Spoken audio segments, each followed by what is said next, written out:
Hey guys, so today I am off to YouTube for the Wicked workshop, and I'm slightly out of breath because I'm really hot. I'm really flustered.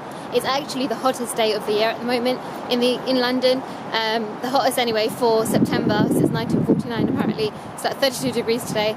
If only you guys could feel how hot I am right now. But I'm off.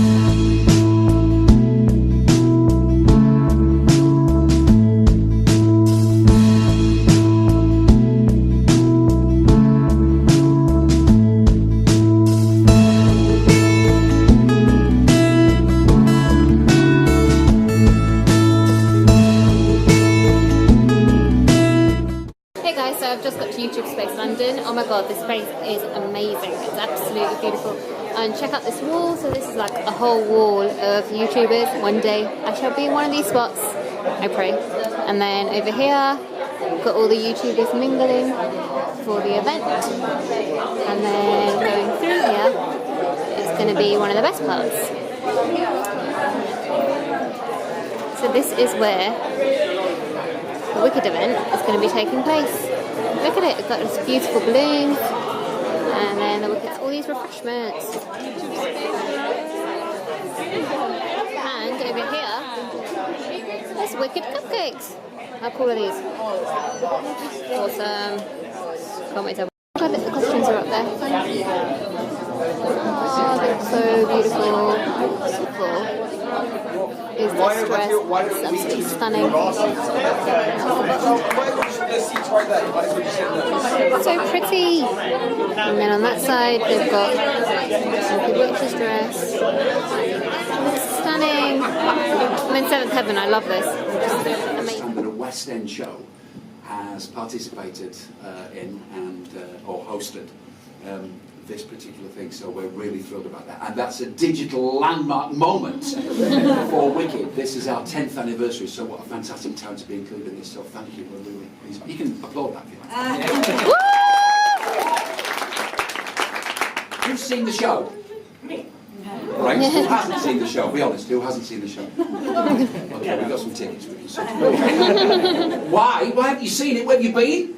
Well, I don't know. This is one of the hottest tickets in town, especially this year. For those of you, well, you all know really, but just to remind you, Wicked is based on Gregory Maguire's best-selling novel, Wicked, The Life and Times of the Wicked Witch of the West. And he wrote that after being inspired by reading L. Frank Baum's book, The Wizard of Oz, which was published back in 1900. And the story basically is of an amazing friendship between Glinda and Elphaba. They're two witches of Oz. They meet at Shiz University and they go on this wonderful journey. And really, the premise of the show is that you have never seen what really went on in the magical land of Oz. That's what it's all about. So I can't tell you too much more about it. It's spoiled.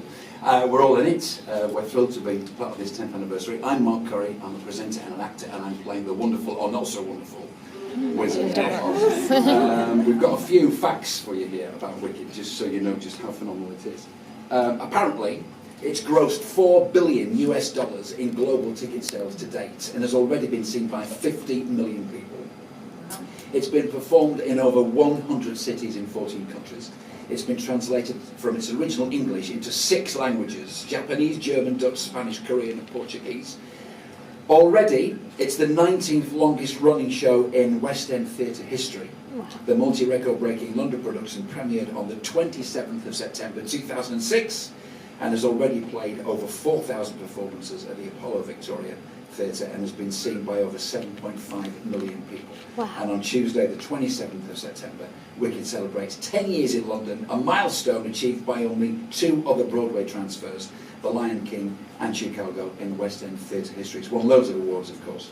It's won Grammys and Olivier Awards and everything. So, and now the London production is the 8th longest running show currently playing in the West End, alongside The Phantom of the Opera, Les Miserables, Mamma Mia and The Lion King. So that's how special Wicked is. So we'll start at the end of the panel. Just introduce yourselves. Tell us when you play in the show. Sure. Hi, my name's Susie Mathers. I play Glinda the Good Witch in the show. Hiya, I'm Rachel Tucker. I play Elphaba in the show. I'm Anita Dobson and I play Maddie Morrible in the show. Hi, I'm Oliver Saville and I play Fiero in the show. And I remember when I saw it, I remember gasping and thinking, why didn't I go up for this? And I asked my agent at the time, because I knew there was a show coming over from America and everybody said it's fantastic. And I said, and somebody said, you know, I should go up for it. And he said, no, darling, it's not for you. And that was the end of that. And then when I saw it, I thought, oh my God, I so want to be in it. And so I'm thrilled that now, for the 10-year anniversary, I finally get to be here. I worked in London 10 years ago when it opened, and similarly to Rachel, I sat there going, I have to be in the show. And it was just before I went to drama school, so I was still living in Manchester, and we came down to watch it. And yeah, it's taken me 9 years, but it's taken me 10 years to get in, and yeah, I just, again, had to be in it. Finally. So when I left college, it's weird auditions. You don't get to choose which show you audition for. It's sort of, you know, you're like, okay, I want to be in that show, but unless you're in the right timing and all that sort of stuff, it doesn't really happen. And so for the first 7 years of my professional career, I missed out on Wicked every single time. Whatever show I was doing just didn't quite line up with it. And then finally, about 3 years ago, it happened, and I got the chance to audition for Wicked. Yeah. So and then that was it. And then from then on, yeah, I've been in the show a year already, and cannot wait to do the 10th. How many auditions did you do? I think I had my first 9 auditions, I think it was. 9 It was a lot, yeah. So you go in and you sing your own song, and they go, okay, yeah, we'd like to see you dance. Okay, so you go in and dance. Okay, so we're going to give you the Fiero material. Great, cool, Fiero material. You do that, and then you go and dance again, and then you go back and do the Fiero material again. They work on it, and then you go and dance again, and they go, we want to do a work session. They do a work session, and then yeah, and then finals and all that sort of stuff. So. And I don't know about you, but with these recalls, you start off and you are interested, obviously, otherwise you wouldn't go for the job. But you're kind of a bit cool about it, and then it's as it progresses, and you're told now it's between you and 3 others, and you go, I want this. it really gets you. Like X Factor, you really want it when you get down to the last couple of rounds. What about you, Anita? How did it come your way? Yeah, not quite as exciting as that. Because I talked to my agent about it, and I didn't go up for it when it was first cast 10 years ago. I'm that old now, it's bizarre. So over the years, people said, does she want to come up and audition? And I was always doing something, or it wasn't the right moment, or whatever. And then finally, they rang Barry, my agent, and said, look, it's the 10-year anniversary. Does she want to come up and audition for it? And Barry said, if you really want to do this part, this is the time to do it. So I said, yeah, quite blasé. Okay, I'll go up for it. See what happens. So I went up for it, and I was a bag of nerves. I mean, completely a wreck.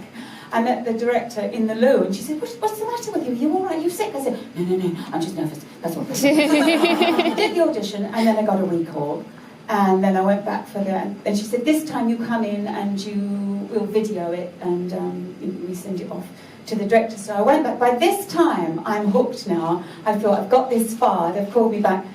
I think I really want to do this. So I went back, did the audition, and there were so many people in the room. She said, just a couple of people. I think they had big issue people coming back. Anyway, so I did the second audition. They sent the tapes off to the American director. So we wait, and we wait, and we wait. And by now I'm thinking, yeah, I want to do this now. I really do want to do this. So then they came back and said, you got it, but you can't tell anybody. So then I love had to go, but everyone was saying, what are you doing? I said, I can't tell you.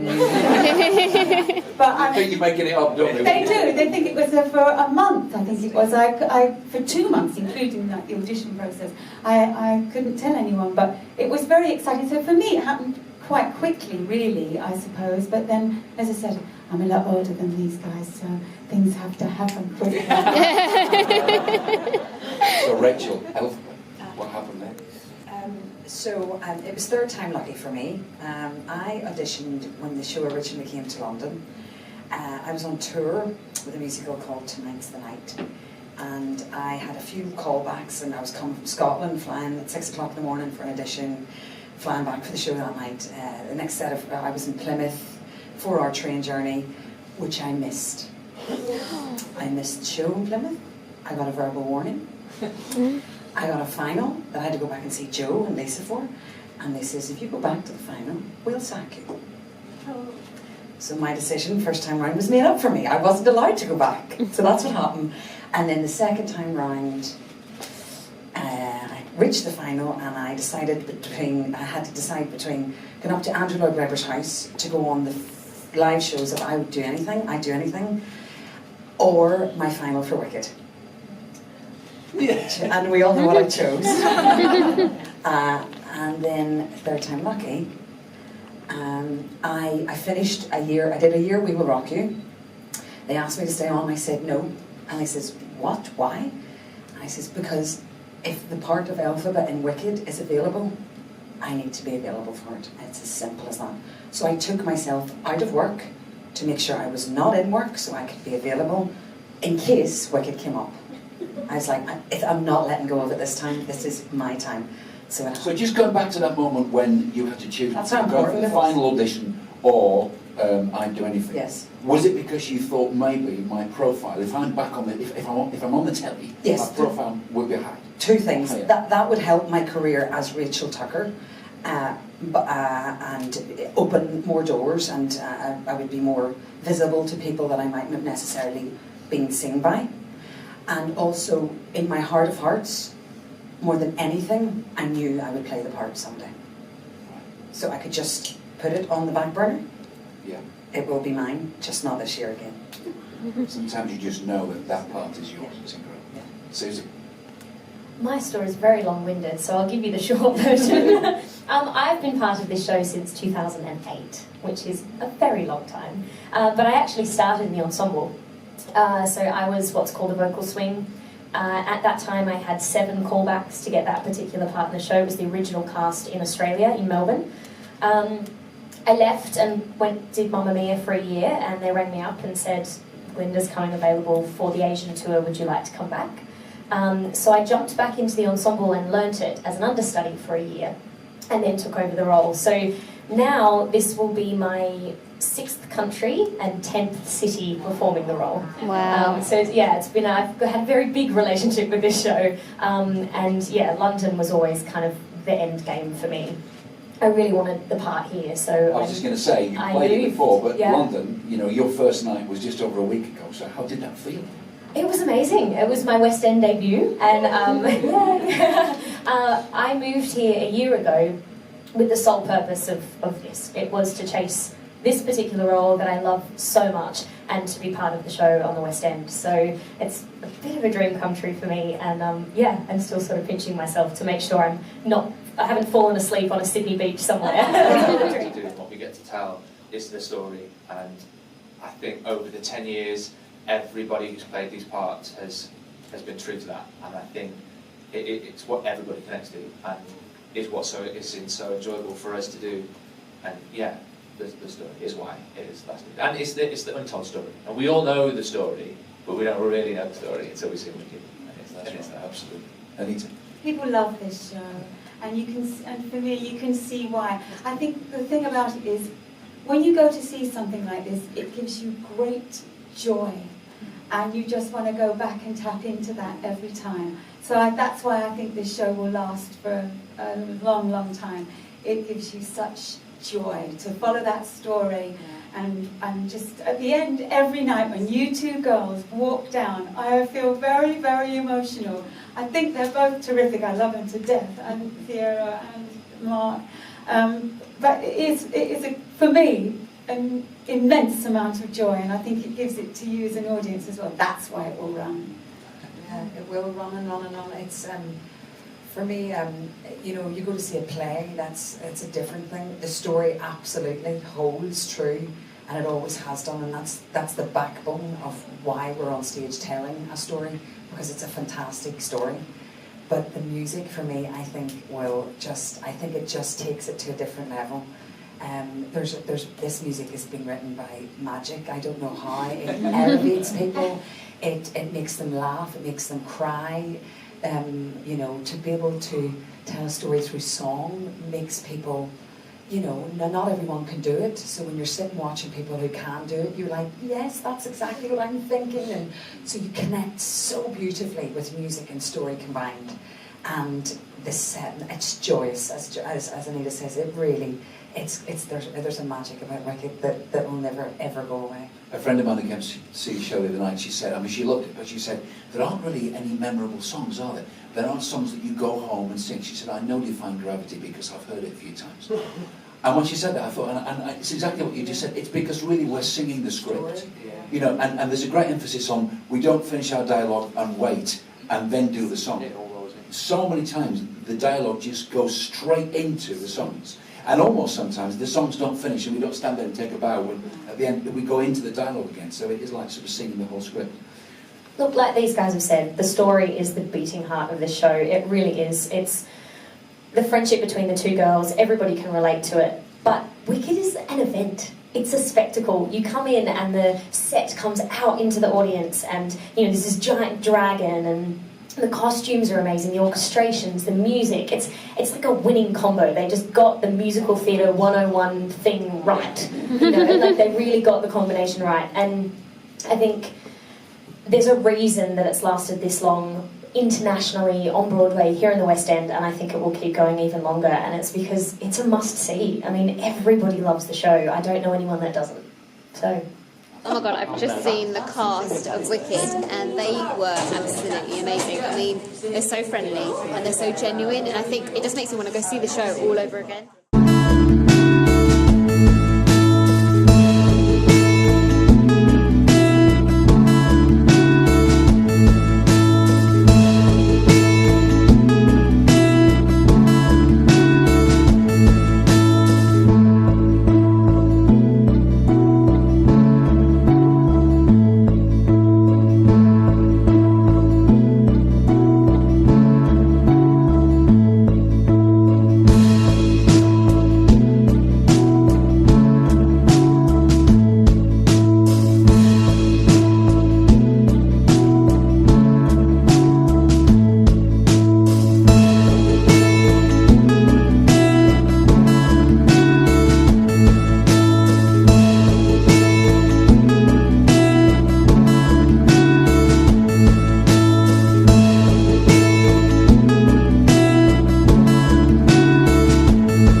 The Good Witch's dress. It's so pretty, look, it's like a beautiful blue and lots of sparkles. The jewellery is just stunning, and I tried on the crown and the wand earlier, so I'll post a picture straight after this. But what a beautiful dress. I don't think it'll fit me though.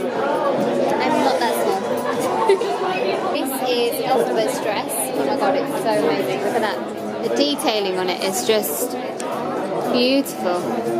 They even got a bit of embroidery in there, and it's stitched together so beautifully, so intricately. Oh, I love it. If only I could ever play a bad girl. Nah, I don't think I'm made for it. So I'm heading home from the YouTube event. I had such a good time. I mean, such amazing people. The cast were absolutely fantastic. I was so happy to talk to me and talk about their personal experiences, and I've generally had a great time.